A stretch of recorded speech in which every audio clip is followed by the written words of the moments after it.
నీ మీద కోపంగా ఉన్నారని నేను అడగదలుచుకున్న మీ ద్వారా. రైతులు ఎందుకు కోపం ఉంటారు? 25,35,000 మంది రైతులకు 20,617 కోట్ల రూపాయల రుణమాఫీ 10 నెలల్లో చేసినందుకు నా మీద రైతులు కోపంగా ఉంటారా?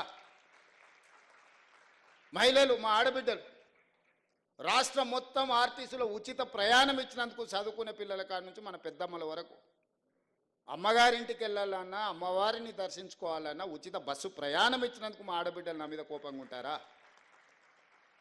లేకపోతే 1000 ఆర్టీసీ బస్సులను యజమానులను చేసి కోటీశ్వరులను చేసి కార్పొరేట్ కంపెనీలు చేసే వ్యాపారం మా స్వయం సహాయక సంఘాలకు అందించినందుకు ఆడబిడ్డలు నా మీద కోపంగా ఉంటారా?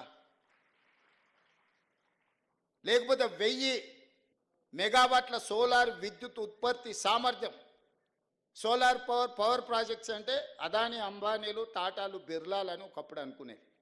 అదాని అంబానీలతో పోటీ పడే విధంగా మా ఆడబిడ్డలకు 1000 మెగావాట్ల సోలార్ విద్యుత్ ఉత్పత్తి కాంట్రాక్ట్ మా ఆడబిడ్డలకు మా సీతక్కకు చెప్పి మా బట్టి విక్రమార్క గారికి చెప్పి ఇవాళ 1000 మెగావాట్ల సోలార్ ఉత్పత్తి సామర్థ్యం ఒప్పందం మా ఆడబిడ్డలు చేసిన. అందుకోసం నా మీద కోపంగా ఉంటారా?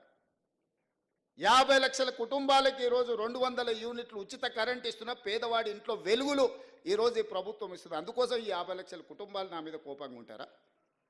43 లక్షల మంది ఆడబిడ్డలకు 500 రూపాయలకు సిలిండర్ ఇస్తున్నాం. అందుకోసం నా మీద కోపంగా ఉంటారా?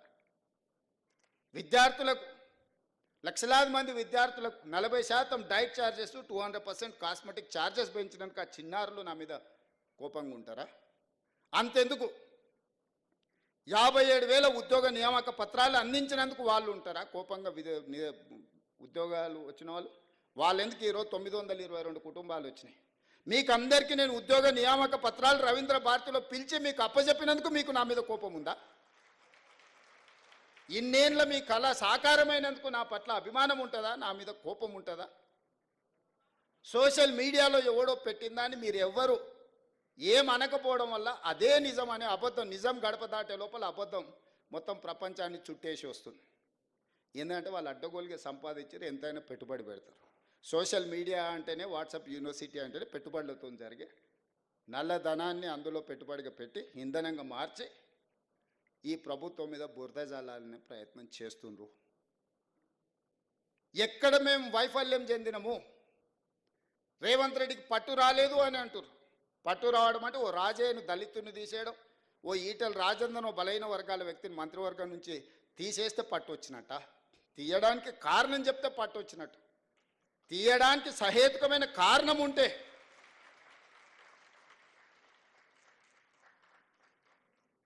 నీ సొంత మోడైనా తప్పు చేస్తే లోపల పెడితే నీకు పట్టు వచ్చినట్టు, కానీ పంచక తింటే పట్టు వచ్చినట్ట? పరిపాలన భవనమైన సచివాలయానికి రానోనికి 10 ఏళ్ళు రానోనికి పట్టు వచ్చిందంట పరిపాలన మీద. రోజుకు 18 గంటలు పనిచేస్తున్నా మీకే అందుబాటులో ఉన్నా నాకు మాత్రం పట్టు రాలేదు అంటుంది. ఎట్లా దీన్ని జస్టిఫై చేయాలో మీరు చెప్పండి అని అడుగుతున్నా నేను. ఏ రోజైనా సచివాలయానికి మమ్మల్ని, నేను సీతక్క కూడా సచివాలయానికి పోతే పోలీసులు పట్టుకొచ్చి మా ఇంటికాడ వదిలేసి వచ్చారు. ఇవాళ సచివాలయంలో ఎవరో బిల్లులు రాలేదని ధర్నా చేసింది. నేను లోపలికి రానియకపోతే వాళ్ళు వచ్చి ధర్నా చేయగలుగుతారా మిత్రులారా? మీరు చెప్పండి. సామాన్యుడు కూడా సచివాలయానికి వచ్చి తన బాధను చెప్పుకోవడానికి, అవసరమైతే నిరసన తెలపడానికి ఈ ప్రభుత్వం అవకాశం ఇచ్చినందుకు కదా మీరు వచ్చి నిరసన తెలిపింది. ఏ ధర్నా చౌక్లో పుట్టి పెరిగిన మీ పార్టీ ఆ ధర్నా చౌక్ను మూసేస్తే నేను వచ్చిన వెంబడే ధర్నా చౌక్ తెరిచి ప్రజలు ఏం నిరసన తెలిపినరో నేను తెలుసుకోవాలనుకుంటున్నా. ఆ ధర్నా చౌక్లో నిరసన వాళ్ళ యొక్క సమస్య, ఆ సమస్యను పరిష్కరించడం మా బాధ్యత. ధర్నా చౌక్ ఓపెన్ చేసినందుకు నా మీద కోపం ఉందా? నాకు పట్టు రాలేదా అని నేను అడుగుతున్నా. నేను ధర్నాలు చేయనిచ్చినందుకే కదా మీరు పట్టు రాలేదంటున్నారు.